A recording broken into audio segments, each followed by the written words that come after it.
पोचे चलो चलो जो निकाल रहा खाना निकाल रहे हैं। उसका कितना हुआ पानी सब? हाँ? में कितना हुआ? ओके। अस्सलाम वालेकुम, कैसे हैं आप लोग? अल्लाह की दुआ से हम सब ठीक है। तो टाइम अभी 2:30 बज गया है और नमाज सभी पर थोड़ा लेट हो गया नमाज़ पढ़ते पढ़ते मेरा, तो इसी वजह से थोड़ा टाइम हो गया।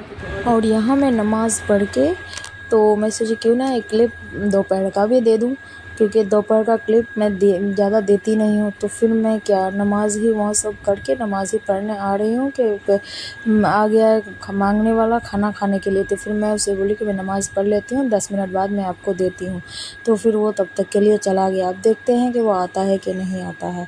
तो फिर मैं यहाँ नमाज़ स्टार्ट कर दी हूँ और मेरा बच्चा और उसका अब्बू ठो घर में है, ठो घर में वो लोग खेल रहा है और मैं पढ़ लेती हूँ तब तक, नहीं तो लेट हो जाने से फिर पढ़ नहीं पाती हूँ। इस वजह से मुझे पढ़ लेना पड़ता है। नमाज़ पढ़ने के बाद खाना वाना खाओ, फिर आराम करो, थोड़ा अच्छा लगता है, सुकून मिलता है। और मैं यहाँ एक ही ग्लव्स पहनी हूँ क्योंकि दूसरा ग्लव्स मुझे मिला ही नहीं था, तो इसीलिए मुझे एक ही आया मेरे पास, तो मैं एक ही पहन ली हूँ। और फ़िलहाल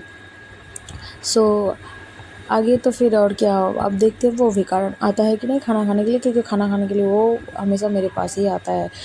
मैं देखिए खाना वो सब भी ज़रूर है, लेकिन नमाज़ भी तो ज़रूरी है। मेरा टाइम हो रहा था बहुत ज़्यादा, तो इसीलिए मुझे बोलना पड़ा। फिर मैं बोल के फिर पछता रही थी कि कहीं मुझे दे देना था पहले, उसके बाद मुझे आना था। फिर मैं सोची नहीं, दोनों ही ज़रूरी काम है, तो पहले मैं इसको कर लेती हूँ, उसके बाद वो अगर चाहने से वो किसी और के घर भी खा पाएगी अगर वो मिल जाने से, लेकिन मेरा नमाज़ कज़ा हो जाने से और फिर मैं नहीं कर पाऊँगी। तो इसलिए मैं उसको भेज दी। भेजने के बाद मैं नमाज़ एकदम आराम से पढ़ ली। पढ़ने के बाद फिर मैं उसको फिर मैं बाहर जाके देखी कि वो आया कि नहीं, लेकिन वो आ गई है। उसको मैं 10 मिनट जैसे ही बोली तो फिर वो आ गई थी। और फिर मैं सोची क्यों ना मैं तस्बीह पढ़ लेती हूँ थोड़ा, फिर मैं थोड़ा तस्बीह पढ़ ली। तस्बीह पढ़ने के बाद ना वो अलग सुकून का सुकून मिलता है। ज़्यादातर तो मैं हाथ में ही पढ़ती हूँ, मैं इसमें पढ़ती नहीं हूँ तस्बीह में, कभी कभार पढ़ लेती हूँ, नहीं तो मैं हाथ के उंगलियों का इसमें ही पढ़ती हूँ। मुझे ज़्यादातर तस्बीह वैसे ही पढ़ना मुझे अच्छा लगता है, तो फिर मैं वैसे ही पढ़ती हूँ।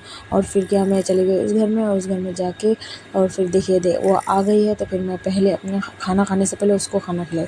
देखते वो बैठी हुई है जैसे मैं बोली, और मुझे बहुत सारा आता है ना बेकारी, तो मुझे लगता है वो है ना दूसरा, तो वो बोला नहीं मैं ही हूँ, मुझे ही खाना दे। तो फिर मैं उसके लिए प्लेट निकाले और टाइम देखिए 3 बज गया। हम लोग का भी खाना का लेट हो रहा था, लेकिन क्या ही करेंगे। अब मैं बोली वो आया नहीं भी देंगे तो वो होता नहीं, इसीलिए मैं उसको पहले खाना परोसी, उसके बाद हम लोग खाने का स्टार्ट किया। और उसको मैं बाहर ले जाके दे दी, क्योंकि वो लोग खा ले तो फिर अच्छा लगता है। फिर उसको मैं पानी, वो पता है वो लोग बोतल तक साथ में लेके नहीं आता, बोतल हर कुछ हमको देना पड़ता है। फिर मैं वो लोग को बार बार बोलती हूँ कि बोतल कम से कम साथ में लेके आइए, लेकिन नहीं, पानी बोतल सब दिए उसको। वो खाना खाना स्टार्ट किया और फिर मैं भी खाना खाने के लिए हम लोग भी ये चटाई उटाई बिछाए, क्योंकि टाइम तो बहुत हो गया था और उसका अब्बू बाज़ार से आ गया था, और उसको बाज़ार से आने के बाद नमाज़ पढ़ने के बाद उसको खाना खाना जल्दी पसंद है। फिर मैं भी चटाई बिछाई, चटाई बिछाने के बाद ये देखिए खाना वाना निकाली, मीट गर्म करने दी, थोड़ा हो गया था ठंडा, और उसके साथ 2 आम खाने के बाद अच्छा लगता है, तो इसलिए मैं 2 ही आम काटी, क्योंकि फिर ज़्यादा खाया नहीं जाता, बस 1 पीस खाओ काफ़ी है, ज़्यादा खाने से फिर अजीब लगता है मन को। तो इसलिए मैं काट के रखी, और काट के रखी तो मेरा बेटी को टेस्ट लगा, और वो सिर्फ आम ही खा के ख़त्म किया। उसको टेस्टी लगा तो वो बोल रहा हम खाएंगे। बोले ठीक है खा लो, क्योंकि वो खाती नहीं है ज़्यादा, तो जितना खाती है उतना ही मेरे लिए बहुत होता है। फिर मैं खाना अपना प्लेट में ली, और पहले मैं मेरा बेटा को खिलाई, फिर मेरा बेटी को खिलाई, और फिर मेरा हस्बैंड को थोड़ा खिला के उसके बाद फिर मैं खाई, क्योंकि वो लोग को खिलाने के बाद मुझे अलग सुकून मिलता है। और मेरी बेटी ज़्यादा खाना खाती नहीं है, वो खाती है तो और भी ज़्यादा अच्छा लगता है मुझे। क्या, और उनको भी खिलाने के बाद फिर हम भी खाए। खाने के बाद खाना वाना खाया और मज़े से, और सुकून मिला, बहुत अच्छा लगा। किसी को खाना वाना खिलाओ ना तो बहुत अच्छा लगता है खिलाने में। बाहर वाला कोई अगर घर का खाए ना तो एक दिन का हिसाब नहीं होता है, तो इसीलिए ज़्यादा से ज़्यादा कोशिश करें किसी को खिलाने के लिए। फिर मिलते हैं नेक्स्ट व्लॉग में, तब तक के लिए खुदा हाफिज़।